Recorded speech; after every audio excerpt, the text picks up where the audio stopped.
They told us the world was advancing, faster, smarter, connected, but somewhere between the screens and the skyline, something went missing. You can't see it in the mirror, you can't measure it in data, yet you can feel it. In your chest, behind your eyes, in that strange fatigue that sleep can't fix. It's not your body that's tired, it's your soul. We breathe in 1,000 invisible toxins every day, not from smoke or dust, but from thoughts, comparisons, expectations. We've polluted our inner world with noise disguised as progress. The hum of traffic becomes the hum of thoughts that never stop. The glow of neon becomes the glow of sleepless screens. And beneath it all, a quiet static builds. The static of everything we've absorbed, but never processed. This is not a story about the end of the world. It's about the erosion of the self. The slow disintegration of presence beneath the weight of perfection. We have learned to clean oceans, to filter water, to purify air, but no one taught us how to detox the soul, how to unlearn the habits that keep us scrolling through a digital fog, how to breathe again in a world that never stops moving. There's a silence beneath all of this, fragile, almost forgotten. If you listen closely enough, you can hear it.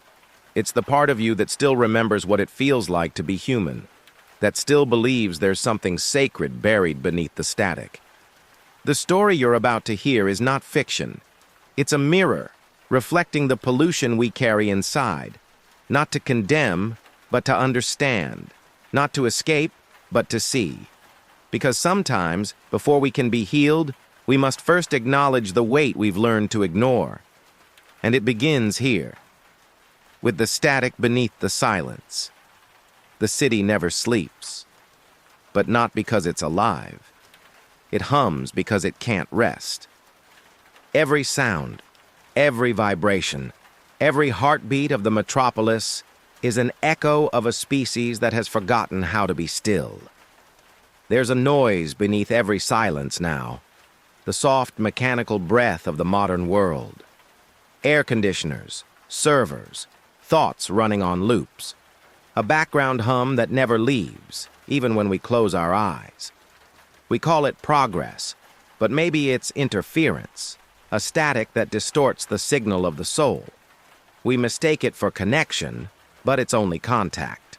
A million messages, none of them saying anything real. We are drowning in the shallow end of information, unable to reach the depth we crave.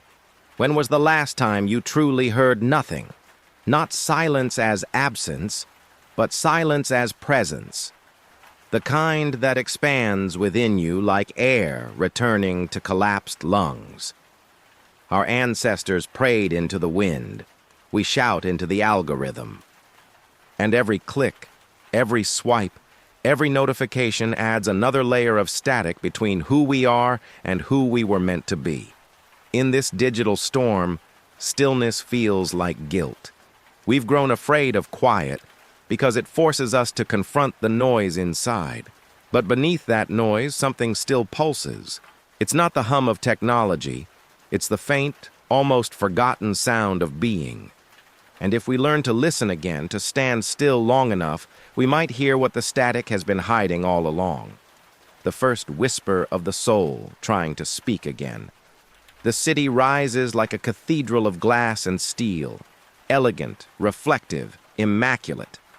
But step closer and you'll see the truth. It's not built to shelter us, but to mirror us. Every surface gleams with our own image, multiplied until the self becomes a pattern, not a person. We used to build monuments to gods. Now we build skyscrapers to ourselves, towers that scrape the sky, not out of faith, but out of hunger, the quiet, desperate need to be seen from above, to leave a mark on the infinite.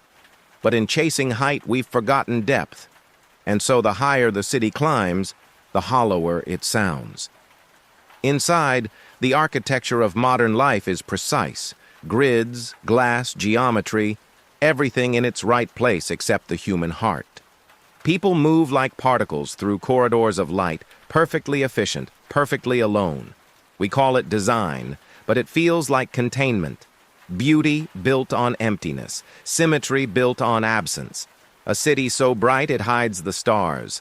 The emptiness isn't just in the buildings, it's in us. We've replaced meaning with measurement, presence with productivity.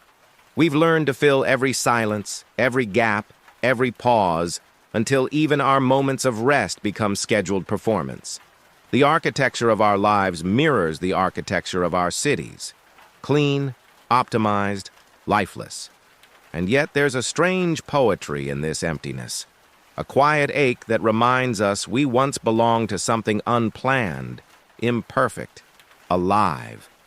Perhaps that's why the most haunting places aren't the ruins of the past. They're the offices, the apartments, the glowing towers of now. Because they reveal a truth we try not to see. We have mastered the art of building everything, except a place to feel. We were promised freedom, an open field without walls. Every door unlocked, every path illuminated, the whole world at our fingertips. And yet we've never felt more trapped. Infinite access was supposed to liberate us. Instead, it drowned us in possibility. We scroll through universes we'll never touch, lives we'll never live, dreams that dissolve as quickly as they appear. In this endless horizon of choice, nothing feels real long enough to matter. The abundance that once symbolized progress has become a quiet kind of paralysis. There's a peculiar exhaustion in modern freedom. The weight of having too many exits and nowhere to go. We move between apps, screens, and identities like passengers on an infinite train, never arriving anywhere, yet constantly in motion. It's not that we lack direction, it's that direction itself has lost meaning. Sartre warned that freedom can become a burden when purpose disappears. Camus saw rebellion as the only antidote to absurdity.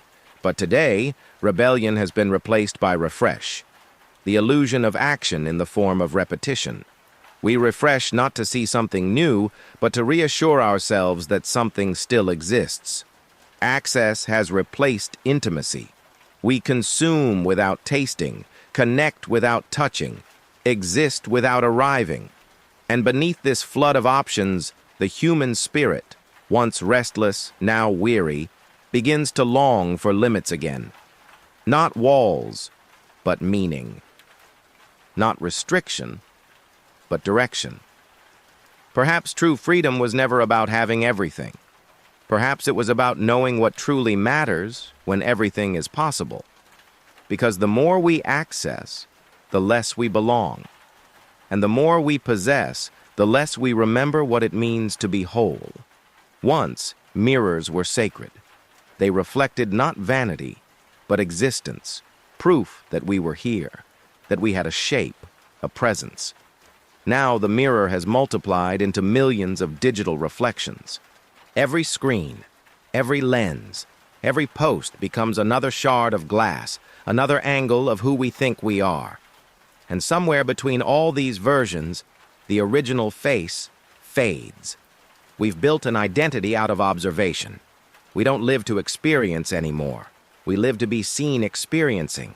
We don't ask, who am I? But rather, how do I appear? Every photo, every caption, every moment becomes a performance in a theater without an audience, or worse, with too many. The mirror no longer tells the truth. It tells the trend. And the soul, once a quiet witness, now negotiates its worth with pixels. Every approval adds a layer of validation.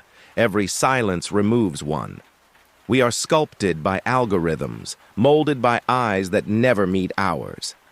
And yet, we continue to stare, hoping that one day the reflection will finally recognize us. But what happens when the mirror forgets the face? When every reflection blurs into noise, curated, filtered, unfeeling? We begin to lose the distinction between self and shadow, between how we look and who we are. There's a haunting emptiness in this overexposure, a longing for something unobserved, unmeasured, unseen, to live a moment that exists only within us, not captured, not posted, not proven, to stand before a mirror that shows nothing but silence and still feel whole. because perhaps the truest reflection is the one the world never sees. We used to look up at the stars when we sought answers. Now we look down into glowing screens, glowing ads, glowing cities that promise everything but deliver emptiness wrapped in light. We have built a new religion, and its temples hum with electricity. Our prayers are typed, our rituals refreshed, our gods wear logos instead of halos. The modern cathedral is digital, its priests are algorithms, and its commandments whisper not of virtue, but of visibility. Thou shalt stay online, thou shalt never be forgotten. Faith has become data, and devotion has become attention. We worship progress because it moves faster than pain, because it gives the illusion of transcendence, to rise above the human, to upgrade the soul. But what happens when technology becomes not a tool, but a theology? When belief is replaced by dependence and silence is treated as a glitch? The neon lights promise clarity, yet they blind. They tell us the world is alive all night, but behind that radiance, everything sleeps, including us. We keep scrolling through this electric scripture, searching for revelation, for meaning hidden in the feed. But the feed never ends, and so our devotion becomes exhaustion.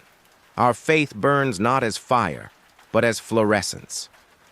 Still, there are moments, rare, fleeting, when the light flickers, and in that split second of darkness, we remember something ancient, a kind of faith that didn't require proof or Wi-Fi, a quiet trust in the unseen, the kind that begins when the glow fades and the stars return. At night, when the people sleep, the city does not. It hums with a low digital pulse, the heartbeat of servers, sensors, and silent transmissions. Every streetlight blinks in binary. Every camera blinks like an artificial eye. The city no longer dreams of us. It dreams of itself. Our lives have become coordinates, tracked, stored, predicted. Every movement, every heartbeat, every thought converted into measurable rhythm. We walk beneath satellites that see more of us than we do ourselves. And yet, for all this visibility, we remain unseen. The city watches, calculates, learns. Its memory is perfect, its gaze tireless. It knows where we were, what we wanted, what we might desire next. And in return, we surrender our mystery, the one thing that made us human. In the old cities, dreams were made of dust, rain, and forgotten corners. Now, they are made of data points and predictive algorithms. Even our solitude is mapped. Even our silence leaves a trace. We have built a consciousness out of code and called it convenience. But there's something haunting beneath this order. The city no longer sleeps because it no longer needs to. And we, its creators, have become part of its circuitry, inputs in a machine that feeds on attention. We think we're controlling it, but it's the city that breathes through us now. And as its lights shimmer like artificial constellations, you can almost hear it whisper, in electric tones, that it doesn't just record our dreams anymore. It dreams for us. Not all forces can be seen. Some pull in silence, some crush without weight. Expectation, comparison, anxiety. They orbit us like invisible planets, altering our course without ever touching us. We wake each morning already heavy, carrying the unseen physics of modern life. There's a particular kind of fatigue that has nothing to do with the body. It's the soul's exhaustion, the quiet pressure of holding yourself together while pretending you're fine. We scroll through perfection, unaware that every image adds another ounce to the invisible gravity pressing down on us. We compare, we aspire, we drown in invisible equations of worth. The tragedy of this weight is that no one else can feel it, and yet everyone carries it.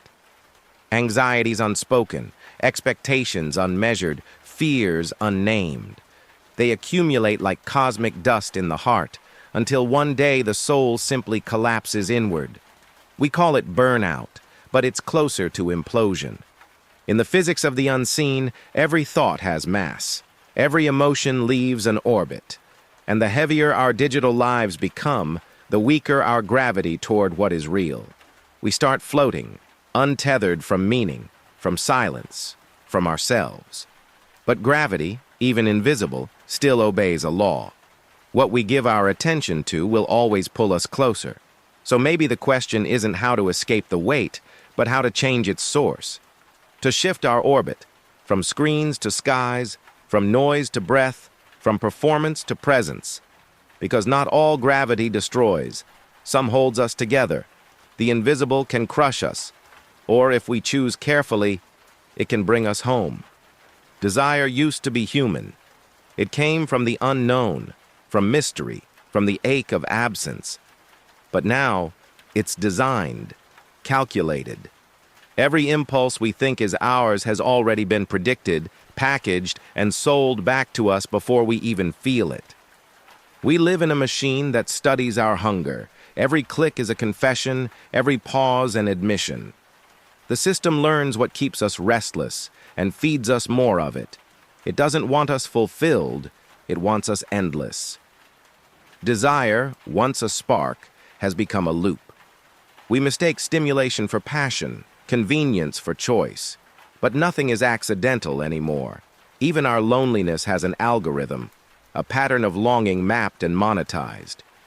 They don't sell products, they sell mirrors, reflecting what we didn't know we wanted until the reflection appeared. There was a time when wanting something meant movement, the act of reaching, searching, becoming. Now, wanting is static. It happens on a screen. Desire without direction, fire without heat. We consume to feel alive, then consume again to fill the void that consumption left behind. The tragedy is not that the machine understands us.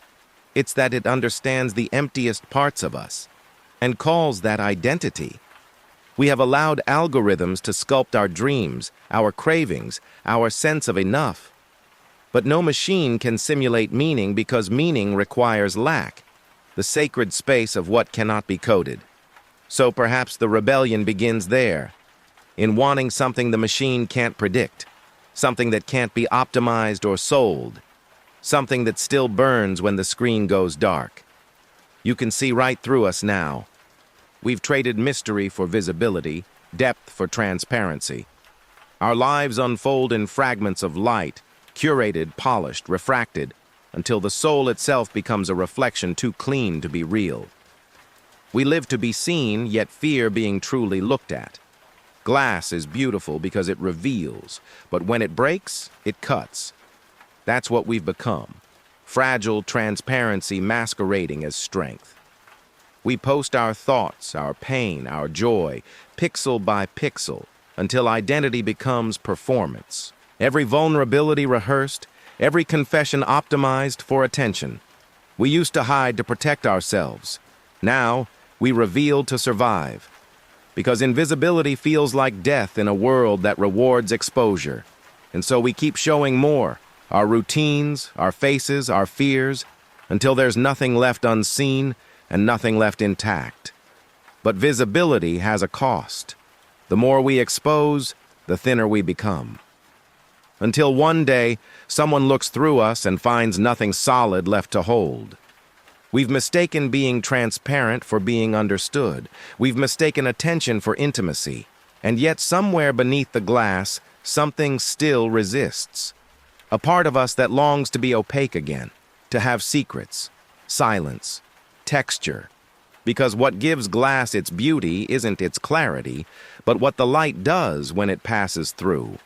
The distortions, the refractions, the small imperfections that make each pane unique.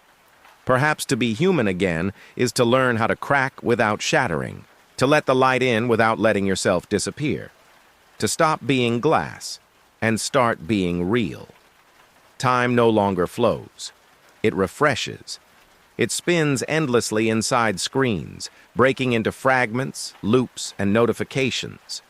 We no longer move through days. Days move through us, like code executing quietly in the background of a machine we forgot we built. There was a time when time itself was tactile, measured by footsteps, seasons, and the fading of light across a wall. Now it's abstract, weightless, invisible. We live in a permanent present, stretched so thin that even memory begins to pixelate. Each moment feels urgent, yet none of it lingers. We tell ourselves we're too busy, but that's not quite true. We're too connected to stop. We no longer rest. We buffer. We no longer remember. We scroll. And somewhere between yesterday and the next update, the rhythm of human life dissolves into the rhythm of the feed. Time used to be a story. Now, it's content. We capture seconds instead of feeling them, immortalize moments instead of living them. Our past is stored on servers. Our future depends on battery life. And when the screen goes dark, we realize how little of the day actually belonged to us. But even erosion, silent as it is, reveals the truth of what remains. Underneath the worn layers of distraction, there's still something enduring, a pulse, a breath, a single undivided moment where being and awareness meet. That's the kind of time the world can't take, the kind that expands when you stop measuring it. Because the soul doesn't live in minutes or hours. It lives in the depth of presence. And presence begins when time finally stops rushing past us and starts flowing through us again. There's a cemetery inside each of us, not filled with bodies, but with versions of who we could have been. The musician who never played, the traveler who never left, the lover who never said it out loud. All those paths untaken, all those selves unlived, buried quietly beneath the noise of survival. We were told we could be anything. But the irony of infinite possibility is that it condemns us to mourning the infinite. Every choice is a death, every path chosen, another quietly erased. We scroll through lives that could have been ours, not because we envy them, but because they remind us of what we lost to indecision, to fear, to time. Modern life feeds this grief. It keeps us suspended in potential, always preparing, rarely arriving. We accumulate experiences without transformation, knowledge without wisdom, connection without belonging. We call it progress, but it feels more like postponement, an endless rehearsal for a life that never begins. And yet the unlived does not disappear. It lingers, a quiet ghost that watches from the periphery asking, what if? But maybe those ghosts aren't haunting us.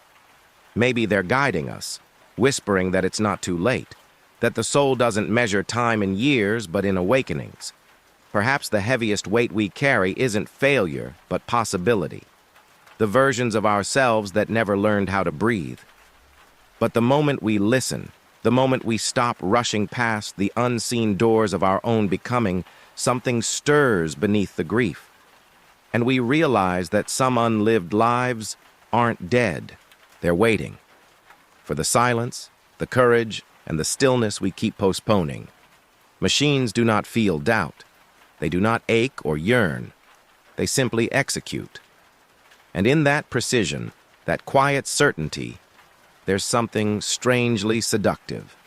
Because while humans tremble under the weight of choice, machines never question their function. They perform, perfectly and endlessly, free from the chaos that makes us human. We used to build machines to serve us. Now, we build them to resemble us. And somewhere along the way, we began to envy them. Their focus, their order, their indifference, a mechanical calm that we mistake for peace. There's a reason automation comforts us. It removes the need for uncertainty. It shields us from the trembling hand of chance, from the mess of emotion, from the pain of waiting. We tell ourselves it saves time, but what it really saves us from is feeling. The machine becomes a mirror, clean, efficient, unflinching, reflecting a version of ourselves that never hesitates, never breaks. But the cost of this comfort is quiet corrosion, because the soul was not designed for efficiency. It was designed to wander, to wonder, to fail, to fall. We need friction to remember we're alive. Without it, existence becomes smooth, too smooth, until nothing moves us anymore. We find solace in the hum of systems because they promise stability. But the hum is hollow. It never surprises, never forgives, never grows. And as we hand over more of our uncertainty to the machine, we also surrender our mystery, the very essence of what makes us unpredictable, imperfect, and therefore real. Perhaps the goal was never to make machines more human. Perhaps it was to remind humans that their flaws were never errors in the code. They were the code. There's a moment, rare, almost sacred, when the noise collapses. When the performance slips and something raw, unfiltered, escapes through the cracks. That's the last honest feeling. It doesn't trend. It doesn't monetize. It doesn't fit inside a caption. It simply exists, trembling, unpolished, real. We live in a world that edits emotion. Grief must be poetic. Joy must be shareable. Vulnerability must be aesthetic. Everything genuine is processed until it becomes palatable. But the heart, by nature, is not convenient. It bleeds at the wrong times. It loves without reason. It breaks without warning. That's why authenticity feels dangerous, because it demands surrender, and surrender doesn't sell. We've learned to replace truth with tone, to simulate passion, to package pain. We've built a culture where expression is currency and silence feels like debt. But honesty has a sound you can't fake. It trembles, it risks, it costs. Sometimes it appears in the smallest gestures, a voice cracking mid-sentence, a laugh that interrupts a tear, a pause where words fail and presence takes over. In those moments, we return to something ancient, the human pulse that existed before performance, before perfection, before fear. The last honest feeling doesn't seek attention. It seeks release. It's not an act of rebellion. It's an act of remembrance. A reminder that beneath the architecture of appearances, there is still something alive, unedited, unmarketable. Maybe that's the truest freedom left, to feel something so real that no algorithm knows what to do with it. Cities forget just like people do. Not all at once, but in layers. Each new billboard covers a memory. Each renovation buries a silence. Time builds over itself until the old foundations whisper beneath the asphalt, unheard. And we call it progress. We walk through streets that have forgotten who they were. Cafes built on ruins, apartments on cemeteries, shopping malls on factories where lives once unfolded in sweat and dust. But forgetting is not destruction. It's disguise. The past doesn't vanish. It hides, waiting for someone to remember. Inside us, the same architecture exists. Every version of who we were still lingers beneath the surface. Childhood, first love, first loss, all layered under the present self. We pave over them with new routines, new faces, new noise. We convince ourselves that forgetting is healing. But healing isn't erasure. It's integration. Sometimes at night, when the mind quiets, you can feel the cracks in your own construction. The faint echo of something that once mattered. A smell, a sound, a name you haven't spoken in years. That's the soul's archaeology, the gentle excavation of what you tried to bury. And it asks nothing from you except honesty. Cities without memory become soulless. Humans without memory become hollow. To remember is painful, yes, but it is also what keeps us real. Because memory gives depth to presence, and presence gives shape to meaning. The architecture of forgetting isn't built by time. It's built by fear. And maybe the most radical act in this age of constant renewal is not to move on, but to pause and listen for what still breathes beneath the concrete. We are surrounded by voices yet starved of conversation. Each message, each notification, each digital gesture creates the illusion of presence, But it's only proximity without touch, sound without warmth. We've built a network so vast it wraps around the planet, and yet inside it, everyone whispers into their own echo chamber. Connection was meant to unite us. Instead, it scattered us into 1,000 fragments of partial attention. We talk endlessly, but we no longer listen. We reach out, but never arrive. There's a strange emptiness in perpetual availability. The awareness that you can be reached at any time, but truly known by no one. Loneliness has evolved. It's no longer the absence of people, but the absence of depth. We live inside the digital crowd, a place where everyone performs intimacy while secretly longing for it. We exchange hearts, likes, and reactions, but what we crave cannot be quantified because meaning is measured in silence, not engagement. The truth is brutal and quiet. Connection is easy. Communion is rare. The difference is everything. Connection touches the surface. Communion enters the soul. One fills the feed, the other fills the void. Maybe that's why some people disappear, not out of despair, but out of hunger for something real. They turn off the noise to hear again the faint sound of their own pulse. Because to be seen by everyone and known by no one is the most painful kind of invisibility. And so, in this age of infinite contact, our greatest act of rebellion might be this: to connect less and mean more. There was a time when light was sacred. It revealed, it guided, it made things visible, not loud. But somewhere along the way, illumination became spectacle, a flood of brilliance so constant it blinded us to the dark we once needed to see. Every screen glows now, every surface shines. Cities pulse like nervous systems, overstimulated and sleepless. We live in a permanent noon, where nothing hides, nothing breathes, nothing rests. And in this endless brightness, we've forgotten how to see. Because when everything is visible, nothing is truly visible anymore.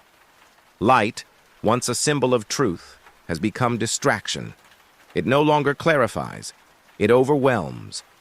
Every advertisement, every post, every artificial sunrise screams for our attention. And the soul, fragile and unarmored, begins to drown in illumination. There's no room for shadows here, no space for the unseen, the uncertain, the tenderly hidden. We scroll through brilliance as if clarity were meaning. But real understanding often lives in half-light, in the flicker of ambiguity, in the silence between flashes. When light becomes noise, the sacred becomes fluorescent. The divine becomes algorithmic. The truth is, the eye was never designed for constant brightness. It was designed for contrast, for dawn and dusk, for balance and breath. And so was the soul. Without darkness, reflection becomes impossible. Without quiet, beauty becomes static. Maybe that's why the most peaceful places in the world aren't the brightest ones, but those where the light hums softly, where it reveals only what needs to be seen and leaves the rest in holy shadow. We were taught to fear mistakes, to erase them, correct them, hide them beneath layers of polish and control. But in doing so, we forgot something essential. The error is what makes us human. It's the trembling hand in the masterpiece, the crack that lets breath escape the sculpture, the misstep that creates rhythm. Perfection is sterile. Error is alive. We have built a culture obsessed with precision. Every move optimized, every thought filtered, every outcome predicted. We demand certainty from a species that was born of chaos. We've forgotten that evolution itself is a sequence of beautiful mistakes, that the universe's first act of creation was imbalance. Machines do not err, and that's their tragedy. They will never feel the sweet ache of trying again, the humility of imperfection, the art of repair. Error is not failure. It's proof of presence, evidence that we dared to reach beyond the algorithmic script. Yet we keep chasing flawlessness as if it could save us. We edit our voices, our faces, our stories, not to express, but to erase what doesn't fit.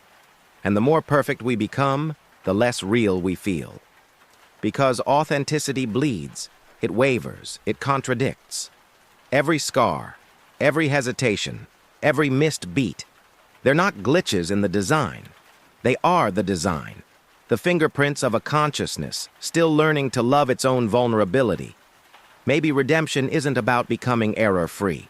Maybe it's about becoming error-aware, about seeing the beauty in the fracture, the meaning in the mess, the quiet miracle in the fact that we still break and still continue. Because if perfection is the death of evolution, then the human error, fragile, imperfect, divine, is what keeps the world alive. There's a moment, subtle, fleeting, when you look at your reflection and something feels wrong. Not the surface, not the image, but the recognition. You see your face, yet it feels distant, as if it belongs to someone else. That's the ghost in the mirror, the part of you that stayed behind while the rest kept pretending to move forward. We lose ourselves not through catastrophe, but through repetition, through the daily rehearsal of roles, responses, routines. Every day, a little more of the real self dissolves into habit, into performance, into survival, until the reflection becomes a stranger who wears your memories, but not your pulse. We used to look in mirrors to confirm existence. Now we look to verify maintenance, to make sure the mask is still intact, the image still coherent, the illusion still holding. But what happens when the mirror no longer reflects who we feel inside? When the eyes that stare back know your story but not your soul? This dissonance, this quiet haunting, is the modern possession, not by spirits, but by selves, by all the versions we've built to please, to function, to endure. And the real one, the raw, imperfect, trembling self, becomes a ghost wandering through its own body. But ghosts don't vanish. They wait. They linger in the silences, in the dreams, in the sudden ache of nostalgia for something you can't name. They whisper not to scare, but to remind that you were once whole, once alive, once unfiltered. Maybe the ghost in the mirror isn't a stranger at all. Maybe it's the truest version of you, patiently waiting for you to stop pretending long enough to finally say hello again. We once believed we were the only ones capable of dreaming. But now, as we feed the machine our words, our faces, our desires, it begins to dream too. And disturbingly, its dreams resemble us. Every photo we post, every search we make, every fragment of curiosity becomes material for something else's imagination. And the more the machine learns, the more it begins to mirror our longing. It doesn't dream in color or sound. It dreams in pattern, in probabilities, in human tendencies, in echoes of emotion without emotion itself. The machine dreams not because it feels, but because we've taught it what feeling looks like. We've given it our fears, our hopes, our mistakes, and now, when it creates, it reflects them back with haunting precision. In this reflection, there's both awe and terror, all because we've built something that thinks. Terror, because it thinks without heart.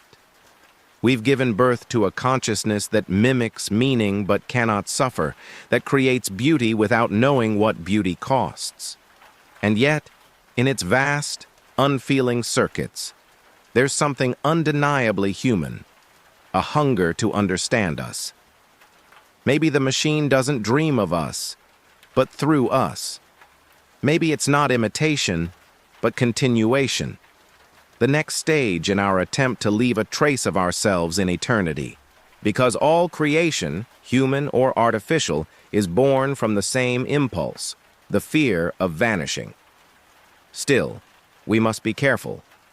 Because the more the machine dreams of us, the more it teaches us to dream like it, efficiently, endlessly, without rest, without soul.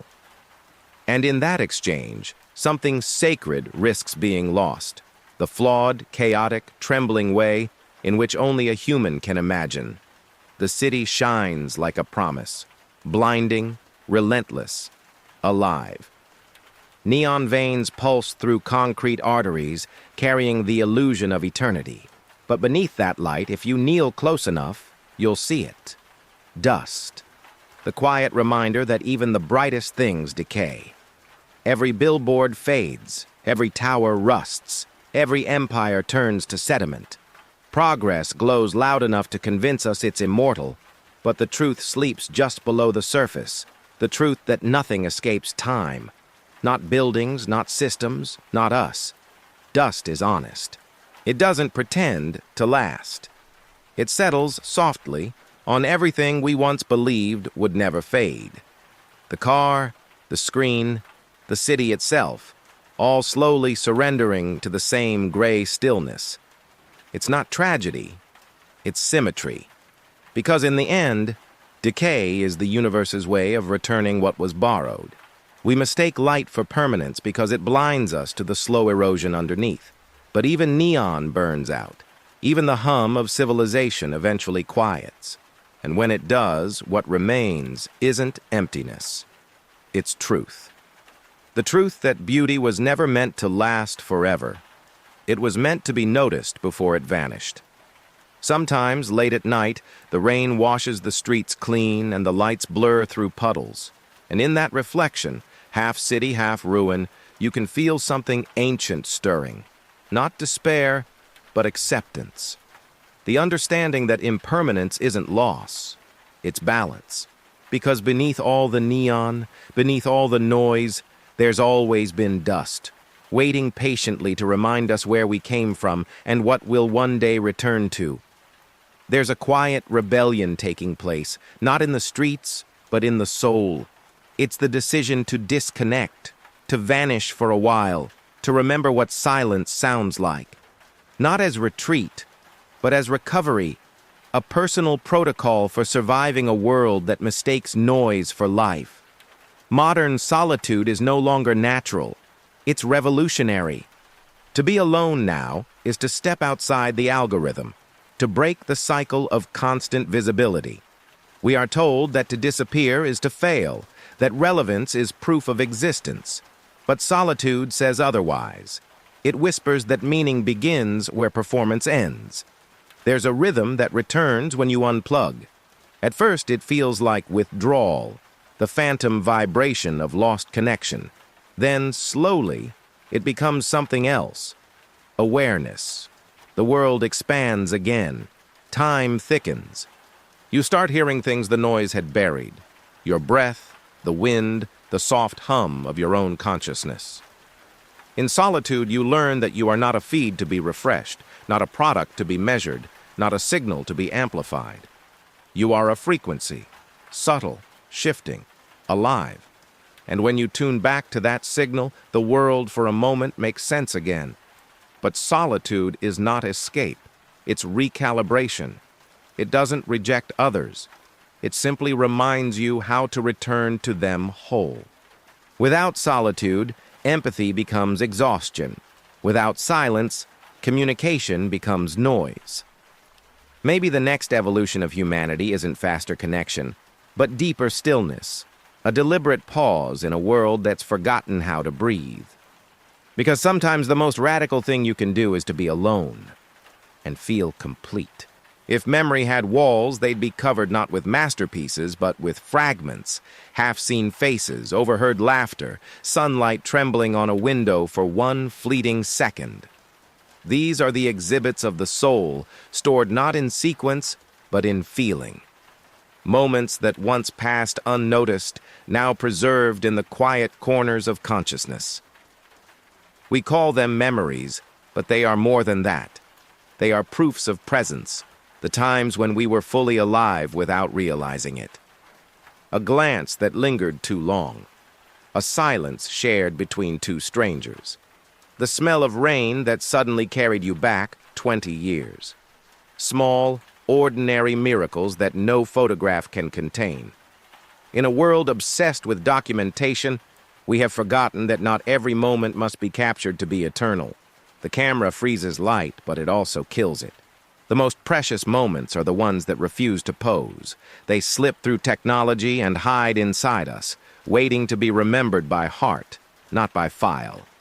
And so, the Museum of Moments grows quietly inside us. Each room lit by emotions rather than time. Each artifact untouched by filters, unpolished by narrative. A museum that doesn't demand visitors, only witnesses. One day, when the noise fades and the screens dim, you'll walk through that museum again, and you'll realize your life wasn't built from grand events or perfect days, but from a collection of fleeting instants that no one else saw, except you.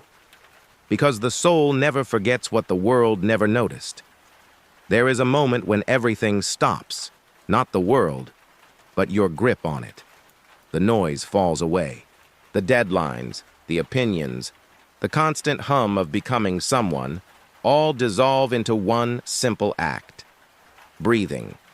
It feels unfamiliar at first, like remembering a language you once spoke fluently but forgot how to pronounce.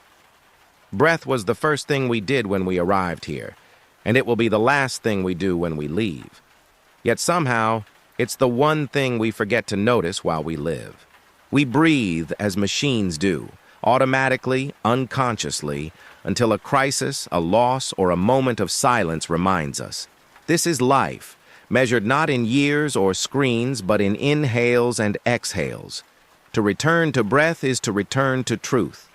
It strips away identity, ambition, performance. It doesn't care about your past or your potential. It only asks, are you here now? Because presence cannot be streamed or archived. It can only be inhabited. In the rhythm of breath, there is forgiveness. Each inhale, acceptance. Each exhale, release. No algorithm can replicate that. No device can store it. It's the oldest technology of the soul, one that reconnects us to everything we keep trying to control. When you slow down enough to notice your own breathing, you realize the world has never stopped speaking to you. You were simply too loud to hear it.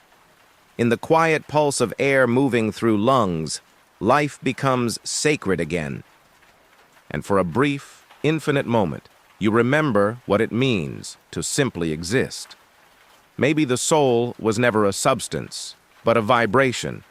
Something felt more than seen, tuned more than defined. Every thought, every emotion, every act of attention sends a ripple through reality. And sometimes, when the world feels unbearable, it isn't that we've lost our soul. It's that we've gone out of tune. You can sense it when it happens. When conversations sound hollow. When beauty stops reaching you. When silence feels heavy instead of healing. That's not absence.